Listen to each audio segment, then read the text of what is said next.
শরীয়তপুরের জাজিরা মাঝের ঘাট এলাকায় পদ্মা সেতু প্রকল্পের কনস্ট্রাকশন ইয়ার্ড ২ রক্ষা বাঁধের ১০০ মিটার অংশ ধসে পড়েছে।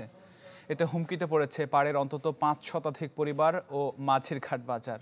পানি উন্নয়ন বোর্ড জানায়, পদ্মা সেতু প্রকল্পের কনস্ট্রাকশন ইয়ার্ড রক্ষায় ২০১০-১১ অর্থ বছরে জাজিরা প্রান্তে ২ কিলোমিটারের বাঁধটি নির্মাণ করা হয়, কিন্তু রক্ষণাবেক্ষণের অভাবে বর্ষায় বাঁধটি ক্ষতিগ্রস্ত হয়। মেরামতে বরাদ্দ চেয়ে এরই মধ্যে মন্ত্রণালয়ে চিঠি দেওয়া হয়েছে।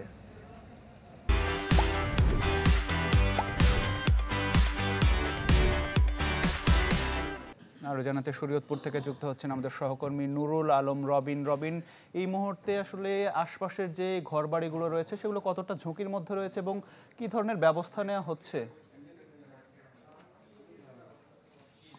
আতিক, আশেপাশে যে সকল ঘরবাড়িগুলি রয়েছে, বিশেষ করে একেবারে এই বাঁধ ঘেঁষা অন্তত ৫০০ পরিবারের বসতি রয়েছে, যেই বসতিগুলি পুরোটাই এই মুহূর্তে ঝুঁকিতে রয়েছে, এমনটা কিন্তু স্থানীয়দের মধ্যে আমরা শঙ্কা দেখতে পেয়েছি। এছাড়া মাঝিরঘাট যেই পুরানো ফেরিঘাটটি ছিল, এখানে সেই ফেরিঘাটের আশপাশে প্রায় ৫ শতাধিক ব্যবসা প্রতিষ্ঠান রয়েছে স্থানীয়দের, সেই ব্যবসা প্রতিষ্ঠানগুলিও কিন্তু ঝুঁকির মধ্যে রয়েছে।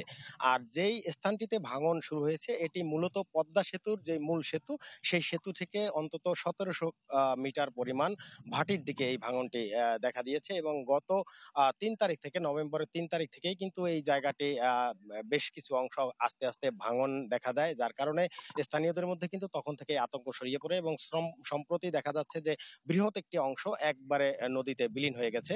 তো পানি উন্নয়ন বোর্ডের পক্ষ থেকে যেটি বলা হচ্ছে যে এই বাঁধ সংস্কারের জন্য তারা এরই মধ্যে বাংলাদেশ সেতু কর্তৃপক্ষের সাথে তারা যোগাযোগ করেছে। তো আমি একটু জানার চেষ্টা করবো মূলত কি ধরনের ব্যবস্থা পানি উন্নয়ন বোর্ড নিচ্ছে এবং এই ধরনের অসময়ে ভাঙনের কারণটাই বা কি। আসলে এই সময় ভাঙার কারণ হচ্ছে, এখানে কিছু দীর্ঘদিন ধরে বালির ব্যবসা করে আসছিল কিছু লোকজন। ওদের হচ্ছে এখানে বালি লোড আনলোডের সময় হচ্ছে সিপেজ হয় আর কি। সিপেজ হওয়ার অন্যতম একটা কারণ আমরা প্রাথমিকভাবে ধারণা করতেছি। এছাড়াও ডিপ এই চ্যানেলটা বর্তমানে লাইভ আছে, ডিপ স্কাউরিং হওয়ারও অন্যতম একটা পসিবিলিটি আছে।